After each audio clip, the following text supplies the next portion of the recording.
Amigos, bienvenidos a su programa Salud Digital. Soy el Dr. John Olivera y hoy vamos a tener un programa de lujo porque vamos a hablar sobre los problemas que acarrea oftalmológicamente la tercera edad, y para eso hemos invitado al doctor Mauricio Miranda, con quien vamos a hablar de estos temas. Bienvenidos al programa, doctor. Un gusto verte nuevamente, John.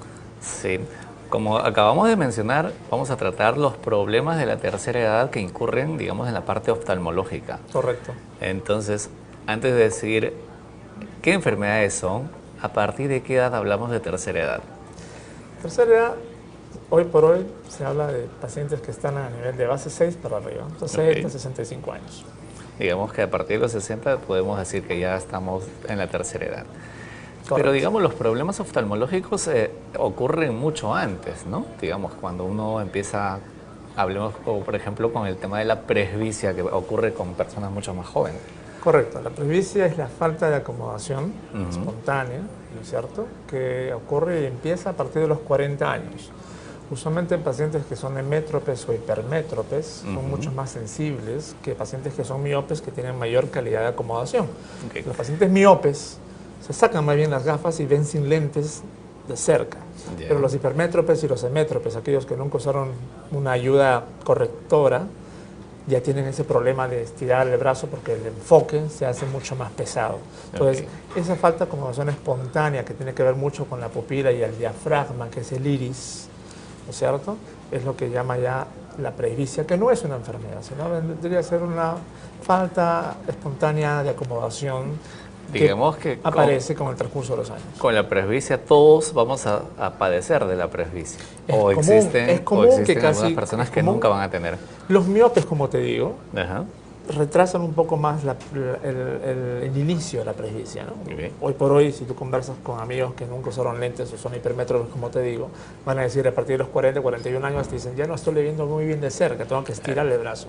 Pero si es un miope, te va a decir, no, yo uso mis lentes para lejos, me quito las gafas y sin gafas veo bien. Entonces, ese proceso acomodativo, comparado con la parte, digamos, espontánea de la miopía, hace que en pacientes con miopía la presbicia se tarda un poquito más en aparecer. Pero en sí no es una patología, es un problema espontáneo acomodativo que va a aparecer en muchos de nosotros. Ahora, esta presbicia, ¿durante cuánto tiempo tiende a incrementarse o cuánto tiempo dura el proceso de la presbicia? 40 años, uno empieza con una adición de +1. A los 50 años la adición aumenta a +2 y llega a una madurez de +3 a los 60 años de edad. Entonces, a nivel, digámoslo así, anatómico, oftalmológico, patológico, estructural del ojo humano, la presbicia llega a la madurez de una adición de +3 a los 60 años de edad. Digamos que ahí se planta, ya no avanza más a partir de los 60 años. Correcto. Si a partir de los 60 años de edad el paciente con las gafas correctoras que está usando para la lectura de cerca no enfoca, y hay un problema asociado que podría ser ya la opacidad del cristalino, llamada la catarata. Okay. Entonces ya le dificulta a la digamos persona que esa poder sería ver otra lejos o de cerca. patología adicional, digamos, producto por la misma edad. Producto por la misma edad, y también, como tú bien dices, la catarata es una patología que usualmente aparece de 65 o 70 años en adelante, aunque también hay cataratas traumáticas, cataratas congénitas, cataratas asociadas a glaucoma, ¿no es cierto? Pero en sí, el envejecimiento del cristalino, que es ese lente natural que tenemos todos los seres humanos en ambos ojos, se va endureciendo, se va opacando, se va ensuciando, y uno ve como cuando uno está por detrás de una catarata. Okay. Ya hay dificultades, mucho más sensibilidad de contraste, borroso, no ve la luz adecuadamente, los colores los confunde, un poco más opaco, ya le cuesta inclusive enfocar tanto de cerca como de lejos. Entonces es un proceso también evolutivo que aparece con la edad. Claro. Ahora, estas cataratas también, digamos, ¿existe un tiempo promedio en el que puede llegar a una ceguera parcial o total? Bueno, la catarata en el mundo es la primera causa de ceguera reversible, porque el tratamiento para la catarata es la cirugía de catarata. Claro. Es reemplazar ese lente intraocular que ya por la edad está opaco, está engrosado, ¿no es cierto? Y hay que hacer una cirugía para retirar ese lente intraocular natural y reemplazarlo por un lente intraocular artificial. Claro. Que hoy en día, a través de la tecnología y la innovación, tanto en investigación y desarrollo en oftalmología, hay lentes premium, que son lentes multifocales progresivos, hay lentes también asféricos monofocales, que son los lentes comunes, y también hay los lentes tóricos, que ayudan no solamente al cirujano y tanto al paciente a corregir el defecto no solamente refractivo asociado a la catarata, sino también problemas como miopía, hipermetropía, un grado de astigmatismo e inclusive la presbicia. Digamos, con estos lentes puedes corregir completamente casi todo. Se todos puede los corregir problemas. no solamente la patología de catarata, sino también corregir en ese mismo momento, en ese mismo acto quirúrgico, a través de ese dispositivo intraocular, los problemas refractivos e inclusive dejar al paciente 70, 80 años de edad sin necesidad de usar lentes, dándole la posibilidad también de tener ese lente acomodativo multifocal. Ahora, con la colocación de estos lentes, ¿uno puede recuperar la visión completamente como cuando era un muchachito de 15, 20 años? ¿O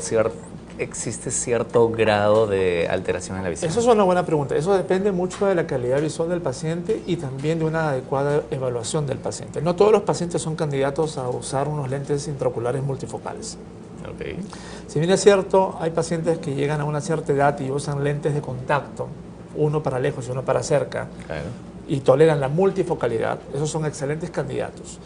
Usualmente los pacientes hipermétropes también son gente excelente para poder plantearles la posibilidad de implantarles un lente multifocal aprovechando que tiene catarata.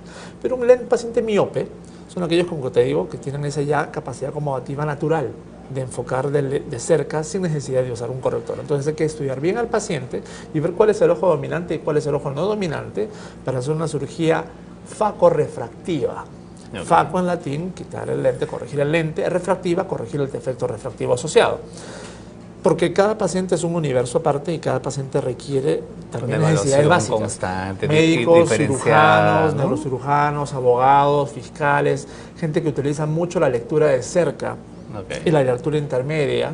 Son pacientes también que hay que tratarlos de manera muy personalizada, porque hoy en día la cirugía oftálmica, con la tecnología que hay en el mercado y que tenemos en la clínica y en el país, nos facilita poder dar ese tipo de calidad visual asociada también al paciente, porque el paciente demanda tener una excelente visión. Entonces, claro, hay que también evaluar bien al paciente desde el área no solamente de la superficie anterior del cristalino, sino también la parte posterior, porque de nada sirve corregir un defecto refractivo asociado a una catarata si tenemos una mácula dañada, si tenemos un paciente con glaucoma, si tenemos un paciente con alguna patología como hipertensión arterial o una retinopatía hipertensiva o retinopatía diabética. Exacto. Que pueda causar problemas también secundarios a nivel del área posterior del ojo, ¿no? Cuando te refieres al área posterior, digamos, para mejor entendimiento de nuestro público, ¿a qué zonas anatómicas se está refiriendo de la vista? La retina, los vasos intrarretinales, la mácula y el nervio óptico. Ok, digamos desde la zona posterior a la que hacía referencia. Que ¿no? Cuando yo lo comparo, digámoslo así, con esas cámaras antiguas Kodak, teníamos la cámara antigua, claro, ¿no es cierto? Con esa lente que podría haber sido un lente X, pero tenemos el rollo. Claro. Si el rollo falla, que es la retina, no va a haber la foto. No va a haber esa calidad de foto que uno toma, por más que tenga la mejor máquina o el mejor lente de enfoque. Entonces, el ojo humano funciona de esa manera. Tenemos un lente natural superficial anterior que se llama la córnea, el lente intraocular natural que es el cristalino y la retina con el nervio óptico y la mácula que vendrían a ser esa conexión que tiene la estructura anatómica del globo humano con el cerebro.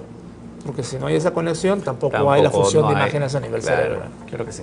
Ahora, cuando acabas de mencionar ciertas profesiones que usan mucho la lectura, que usan mucho el tema de, digamos, la visión en realidad. ¿Qué factores de riesgo tenemos para que se presente una catarata, digamos, mucho más pronto de lo normal? Lo primero, que papá, mamá, la parte heredada, ¿no? Si en la familia había antecedentes de catarata, de padre, madre, abuelos, muy probablemente también lo haya. Diabetes, también aceleran el proceso de formación de catarata.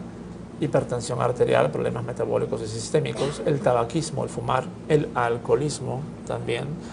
La luz ultravioleta de los rayos del sol. Cuando hablamos de tabaquismo, digamos, ¿es fumar un cigarrillo al día o 10 gente cigarrillos que tiene una cultura, digamos, de fumadora mucho más agresiva, digamos, en esos términos, ¿no? Que ha empezado a fumar tempranamente y que ha incrementado o mantiene una dosificación de una cajetilla, 2 cajetillas al día durante toda su vida. Obviamente también ese tipo de antecedentes fomentan, digámoslo así, la predisposición a tener el inicio de catarata.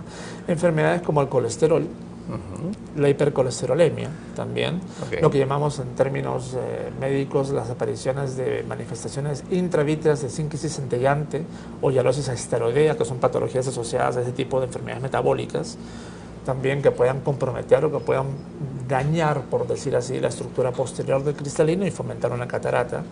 Bueno, y traumas, ¿no? Un golpe directo al ojo, que un cuerpo extraño que pueda causar una Y nos catarata hablaba sobre la traumática. exposición a los rayos ultravioleta. Los rayos ultravioletas sí, porque los rayos ultravioletas son la primera causa de daño irreversible a nivel oftalmológico para lo que vendría a ser la degeneración macular asociada con la edad por una maculopatía por exposición a rayos ultravioleta. Ok. Si hacemos la comparación, pero la para exposición... para que entendamos. Ok. Hay dos órganos, como tú bien sabes, que son los órganos externos que tenemos los seres humanos, la piel y los ojos. Claro. El resto está por dentro. Entonces, los órganos que son expuestos al medio ambiente son la piel y los ojos. La piel con el tiempo se va dañando, se va oscureciendo, empiezan a salir esos nebus o esos lunares, Claro. ¿no es cierto? Por la exposición que ha habido durante los años. Y mientras más te expongas vas a tener mucho más. Correcto. Y lo mismo sucede con los ojos, no solamente a nivel de la conjuntiva, que es la parte blanca, donde puede haber inclusive patologías importantes como un melanoma conjuntival, que es un cáncer bastante importante de la conjuntiva, que puede comprometer no solo la visión, sino la vida del paciente por la metástasis que pueda tener a nivel pulmonar o a nivel cerebral, Ok. o la mácula, porque tenemos esos lentes que hemos hablado que son transparentes y los rayos ultravioleta entran al ojo e impactan a nivel de la mácula. La mácula es un área muy específica que nos da la high definition, o sea, la definición en alta resolución, que es, digamos, la parte más importante de la estructura posterior del ojo que está asociada a la retina. Claro. Si esa mácula se seca, se daña por esa exposición de rayos ultravioleta en el transcurso de los años, esa enfermedad no tiene por el momento tratamiento y cura. O sea, porque hay dos tipos de mácula. Se podría hablar de una enfermedad irreversible. Correcto. Hay mácula tipo seca y tipo húmeda.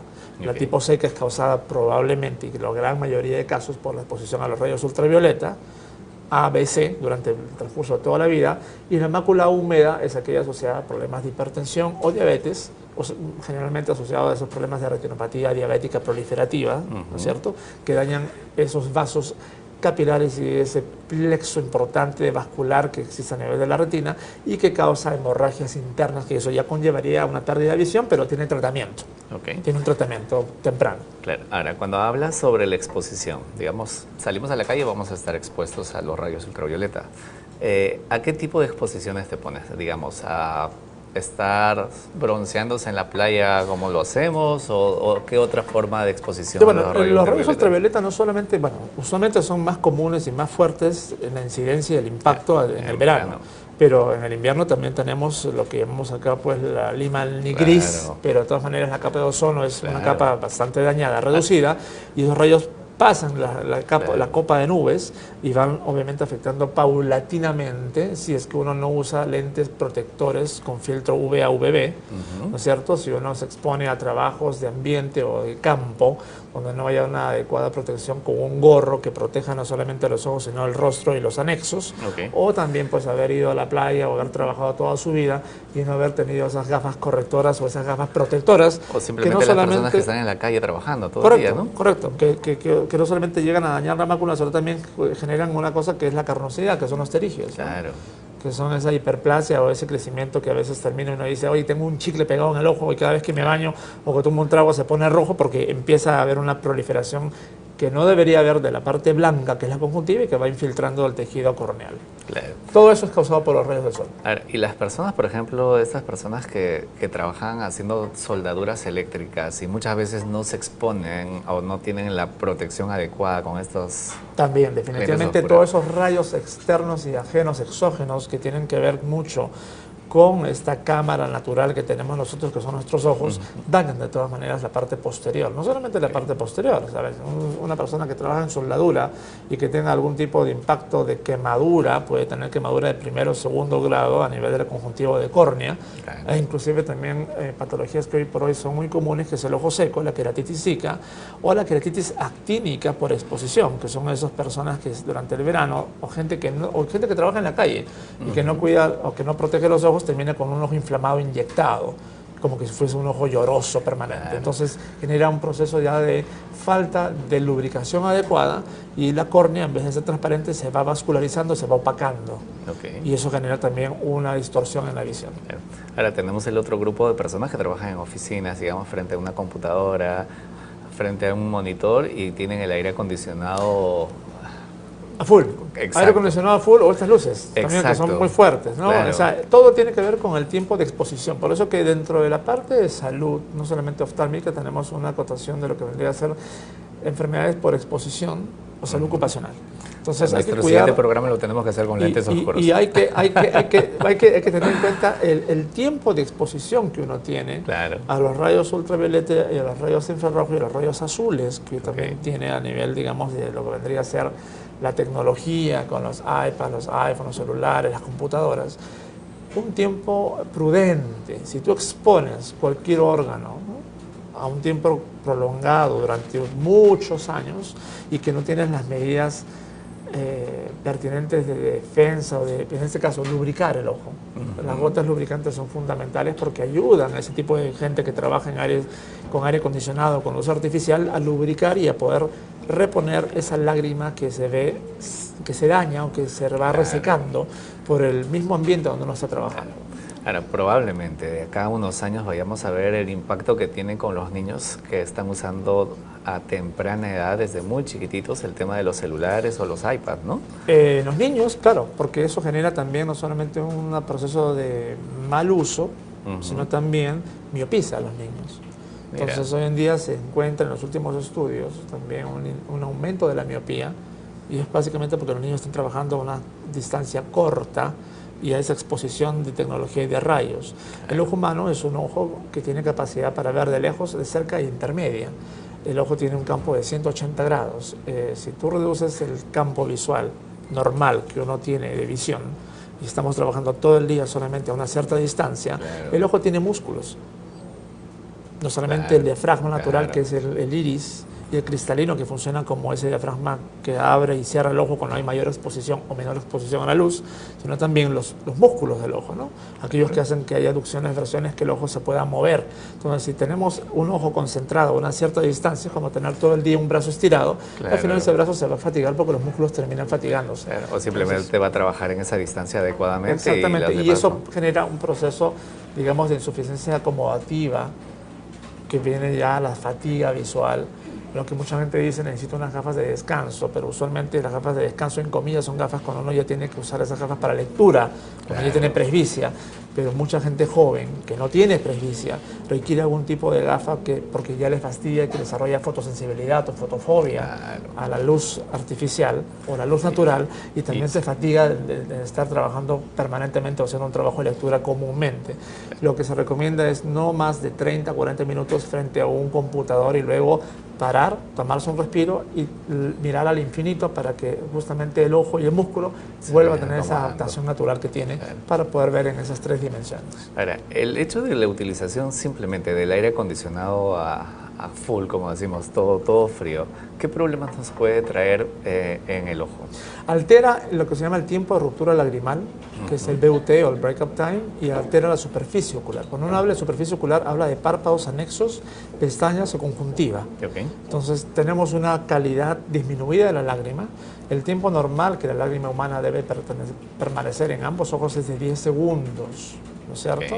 Y encontramos a veces gente joven que llega a 3-4 segundos y la lágrima se rompe cuando uno hace unos estudios con una tira de fluoresceína tiñendo la parte de la estructura de la conjuntiva y la córnea. Esa gente refiere entonces a fastidio a la luz, no puede leer continuamente, el ojo está irritado y pierde esa transparencia. Es como cuando tenemos un vaso sucio. Entonces hay que limpiar bien el vaso. La manera como se limpia, se mantiene humectada o hidratada adecuadamente la córnea y el ojo, es lubricando adecuadamente el ojo. O a veces, muchas veces estamos conectados a un aparato como el celular o un iPad y no parpadeamos simplemente, y eso también ayuda. Lo que tú dices, no hay parpadeo. Entonces, si uno filma a una persona que está trabajando permanentemente frente a una tecnología, como tú bien refieres, el ojo humano parpadea espontáneamente y es algo inherente a la lubricación natural y a la acomodación que tiene el ojo. Si estamos trabajando de cerca, uno cree que parpadea, pero el ojo queda abierto. Claro. Entonces, cuanto mayor tiempo el ojo está expuesto al medio ambiente y a ese tipo de factor de riesgo como el aire acondicionado, definitivamente causa un problema de superficie ocular y eso va a afectar a la calidad de la lágrima que tenemos. Claro. Bueno, nos hemos desviado un poco del tema, pero creo que es importante conocer todos estos temas, claro, y estas recomendaciones que nos está dando, porque en el tiempo, estas personas que ahora son jóvenes, obviamente vamos a ir envejeciendo y vamos a tener muchos más problemas, ¿no? Exactamente. Volviendo a nuestro tema de los problemas de la tercera edad, ya hablamos de dos, ¿no? ¿Cuál sería la tercera enfermedad más común que...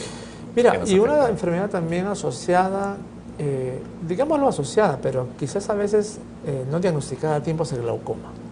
Okay. Mucha gente cuando llega a una cierta edad, 60, 50, 70 años, el estudio preventivo, cuando uno va al cardiólogo, se hace un electrocardiograma o uno se hace una mamografía o un Papa Nicolau en caso de las damas, debe ir al oftalmólogo al menos una vez al año a hacer un estudio de descarte, ya pasado los 40, 50 años de edad, no solamente de la agudeza visual, sino también de problemas a nivel de la presión intraocular, mayor razón si es que hay antecedentes en la familia de glaucoma, si el papá, la mamá, los abuelos o los tíos o hermanos han presentado el glaucoma, porque el glaucoma es una enfermedad inicialmente silente, claro, o sea, no duele, síntomas, no tiene asintomática síntomas. por completo, ¿no? Poco a poco se va dañando el nervio óptico, que es ese enchufe natural que uno tiene entre la retina, el nervio óptico con el cerebro, y se va degenerando esas fibras retinales importantes que son encargadas de dar ese estímulo, de transmitir ese estímulo natural, ¿no es cierto?, neurocognitivo, que pueda ayudar a tener una mejor calidad visual, y uno va perdiendo el campo visual poco a poco y se va haciendo un campo tunalizado, claro, que puede ser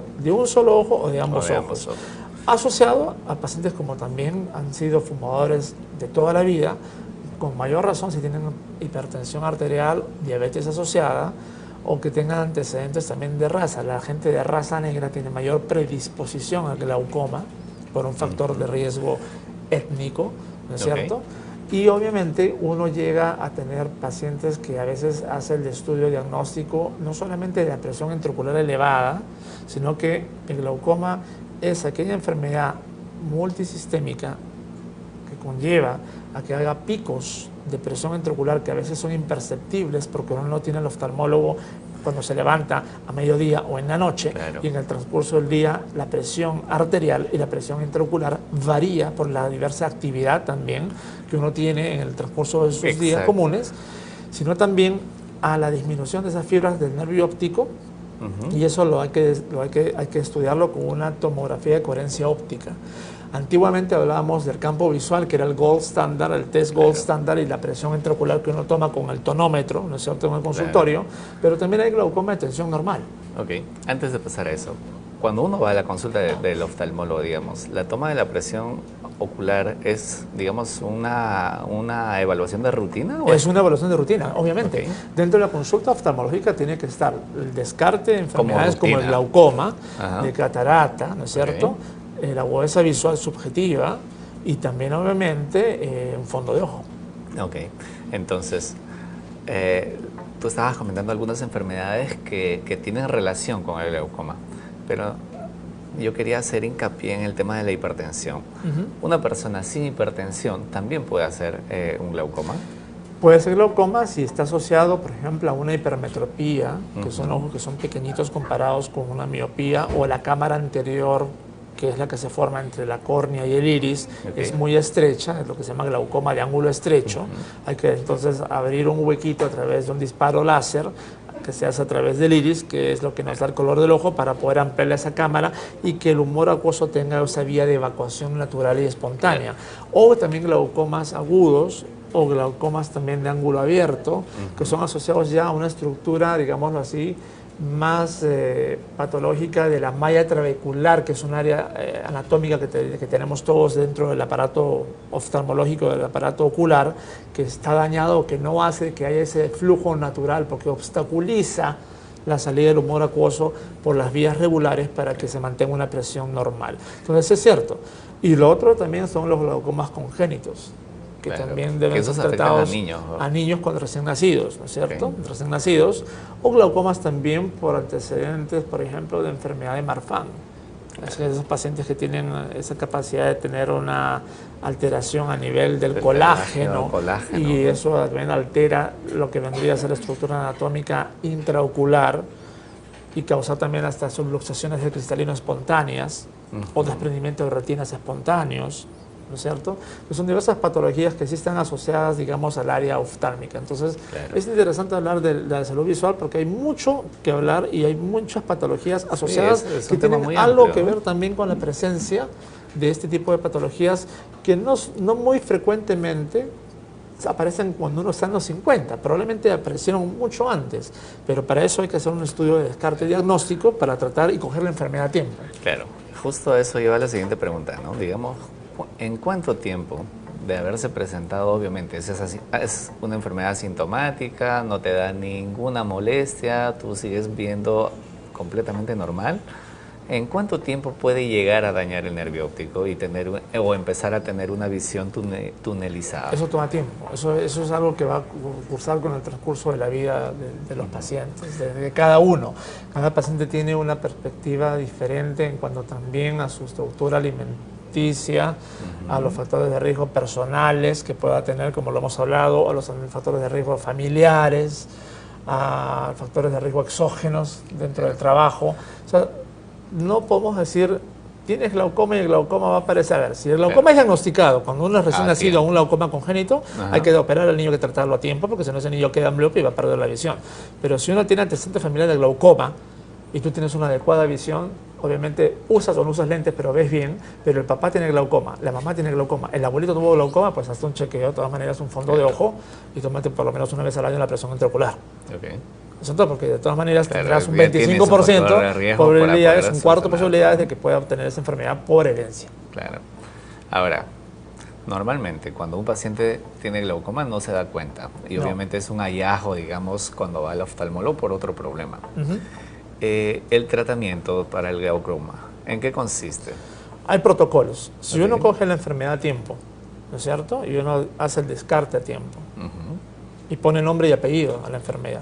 No hay que quedarse en la sospecha de glaucoma, sino a dar, usted tiene glaucoma de ángulo abierto, tiene glaucoma de ángulo cerrado, tiene una hipertensión ocular que no es glaucoma. Entonces hay que estudiar bien cada paciente, se puede tratar con colirios, gotas antiglaucomatosas. Si la presión se llega a controlar con gotas antiglaucomatosas, el problema está resuelto porque la adaptación que tenga el paciente, ¿no es cierto?, al tratamiento va a llevar al paciente que haga una vida normal y que la enfermedad se vea controlada y que no haya esos picos de presión que puedan dañar no solamente la visión, sino el nervio óptico y también el proceso de irrigación posterior de la retina. Ahora, si las gotas no funcionan y uno hace un tratamiento, un seguimiento, y de todas maneras hay un seguimiento paliativo también y correspondiente al paciente. El paciente tiene sus consultas con el oftalmólogo, hace caso al oftalmólogo y a pesar de hacer caso de la prescripción que el oftalmólogo da, el glaucoma sigue siendo no controlado, entonces hay que pasar también ya unas terapias de láser, aplicación de láser, o también llegar a la cirugía de una trabeculoplastía, ¿no es cierto? O también a lo que hoy tenemos en la clínica, que es un nuevo, digamos, advenimiento en la tecnología internacional y mundial, que se llama el SLT, Selective Laser Trabeculoplasty, o trabeculoplastia láser selectiva, que es un tratamiento ambulatorio no quirúrgico, donde disparamos láser a nivel de justamente la malla trabecular del ojo y abrimos huequitos para que sin necesidad de que ese paciente llegue a una cirugía y por ende comprometa su visión, pueda hacer en un solo tratamiento un viaducto, digámoslo así, un bypass. Incrementar la salida, digamos, y se pueda corregir el problema y no llegar a un implante de válvula, que es lo último que uno podría hacer para salvar el ojo de un paciente cuando el glaucoma es un glaucoma ya crónico, irreversible, que ha formado ya inclusive cine, que se ha dañado toda la estructura anatómica anterior y posterior del ojo. Claro, ahora también sería bueno recordar que cuando un paciente tiene glaucoma y tiene un daño, no es que con el tratamiento vaya a revertir la visión, digamos, si ya tienes un daño estructural. En el glaucoma, el daño causado es irreversible. En la catarata no. Pero si la catarata es corregida y no hay ningún problema macular, entonces el paciente puede recuperar el 100% de visión. Claro. Pero en el glaucoma sí, digamos. En el glaucoma sí, hay un daño celular. Avanza y ahí queda simplemente lo que se hace con el tratamiento. Porque no hay esa es evitar regeneración natural de esas fibras, digamos, del nervio óptico. Correcto. Ahora, A un paciente, digamos, existe, obviamente después de la evaluación oftalmológica y todo, ¿existe una edad máxima para poder operar? O, digamos, tenemos un abuelito de 95 años la con glaucoma tecnología y todo. nos faculta ahora a hacer cirugías mucho más precisas. Okay. Entonces, la oftalmología ha avanzado mucho en los últimos 15 años y es mínimamente invasiva. Cuando realmente cogemos un tema o un problema oftalmológico a tiempo, el pronóstico es muy bueno. Entonces, la tecnología nos permite previa evaluación adecuada al paciente y los estudios adecuados diagnósticos prequirúrgicos, hablando de llevar al paciente a sala de operaciones, en poder dar un pronóstico visual del paciente. Tenemos casos de niños o casos de gente mayor de 80, 90 años operados, pero sobre todo bien estudiados. Claro. Entonces hay que hacer un estudio especial, muy minucioso, porque cada paciente es una historia aparte. Claro. Y cada patología ocular, inclusive de un ojo, es muy diferente al otro ojo. Claro. ¿No es cierto? Claro. Entonces eso nos conlleva a hacer y a realizar cirugías personalizadas, lo que llamamos en términos americanos y que los gringos llaman Customized Intraocular Surgery, que es ojo por ojo, caso por caso, paciente por paciente. Claro, ahí no entra el diente por diente. Correcto, exactamente.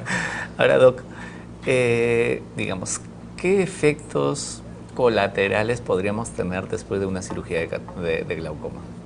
De glaucoma, lo que se espera es bajar la presión intraocular y bajarla a una presión target, que es una presión promedio. O sea, si nosotros tenemos pacientes que tienen glaucoma y han tenido una presión de toda la vida de 20, 25, 26, cuando la presión va de 10 a 18 milímetros de mercurio, lo que usualmente llamamos presiones normales, no límite, que son 20 milímetros de mercurio, la menor presión permisible y mantenida es el objetivo para un oftalmólogo y para mantener la salud visual del paciente. O sea, pacientes que puedan tener una excelente visión, se han tenido 25 milímetros de mercurio, pero llegan a presión 12. Y hay pacientes que puedan han llegado a 22 y tienen una presión de 10. La presión de 10 es muy buena, es óptima. En sí sería lo ideal, ¿no es cierto? Claro. Pero evitar básicamente que ese aumento permanente, crónico, reversible y también irreversible de presión intraocular que hace picos y fluctuaciones de presión pueda dañar, porque lo que causa la presión intraocular es que daña las fibras del nervio óptico, las infarta. Entonces, al llegar a infartar, cuanto más fibras del nervio óptico dañadas, el pronóstico visual y de ceguera es mayor. Y el daño también colateral, porque no vas a llegar a tener un glaucoma agudo que es como un dolor de parto en el ojo, donde ya hay dolor. Eso es un glaucoma pues terminal. Claro. Ahora, una persona con glaucoma en tratamiento que está respondiendo a las gotas oftálmicas, ¿podría hacer su vida normal, hacer deporte? Sí. ¿Y qué tipo de deporte, digamos? ¿No? Sí, claro, lo único que se dice es que buena alimentación, una buena dieta balanceada, deporte, pero evitar los tragos, porque un paciente que tiene glaucoma, pues no fume, no tome trago, pues no tome alcohol. Claro. Porque el alcohol causa un proceso de vasodilatación, o sea, aumenta la velocidad y el flujo de sangre.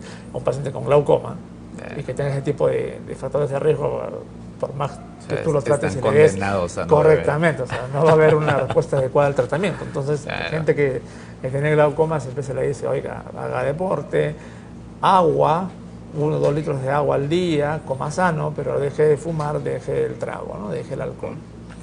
¿Y en la dieta influye, digamos, en algo el tema del exceso de sal, el exceso de grasas? Hay patologías como la síncope centellante o la hialosis esteroidea, que son patologías donde dentro del humor vitro, que es la parte, digamos, vacía del ojo, donde está la retina, se pegan acúmulos de calcio o de colesterol. Entonces, ese tipo de pacientes que también causan problemas visuales porque empiezan a ver permanentes destellos de luz. No las mosquitas flotantes, que tienen que ver mucho con otro caso que es el desprendimiento de vitro asociado a miopías altas, pero sí esos destellos relampagueantes es porque ya hay colesterol o calcio dentro del ojo. Claro. Y eso se pega a la retina, se pega al cristalino y causa patologías también visuales importantes. Incluso entonces, algunas de todas maneras es cierto. Algunas personas dicen, veo estrellitas de color negro, otros te dicen veo estrellitas o flashes de luces. Flashes de luces oscuras o Entonces, blancas. hay ¿no? que descartar, esa diferencia. Hay que descartar eso con un fondo de ojo, que es un estudio de rutina, ¿no es cierto? Y averiguar por qué está sucediendo ese problema. Claro, claro que sí. Bueno, doctor, muchísimas gracias por haber asistido al programa. Ha sido un digamos, una conversación muy interesante. Hemos hablado de muchos temas, Nos pero hemos visto casi hace un año. Qué rápido ha pasado. Sí, rapidísimo, ¿no? Igual felicitarte por el programa que tienes. Tienes mucha gente que está siguiendo este programa. Felicitaciones. Que vengan muchos programas más y que sigan avanzando en la plataforma que tienes tú, Gisela, y todo el equipo que te acompaña. Y bueno, cualquier consulta nos puede hacer llegar a través de nuestro Instagram, que es @oftalmolimaperú, a través de la web, que es www.oftalmolima.pe, el fanpage del Facebook, que es Oftalmolima. Hoy tenemos las redes que también nos ayudan a nosotros a poder tener contacto directo con los pacientes, o cualquier cita nos pueden ubicar llamando al teléfono 442-0492. Ahí tienen todas las redes sociales como para que lo puedan ubicar al doctor, y con nosotros será hasta nuestro siguiente programa, y no se olviden que prevenir es mejor que curar. Nos vemos.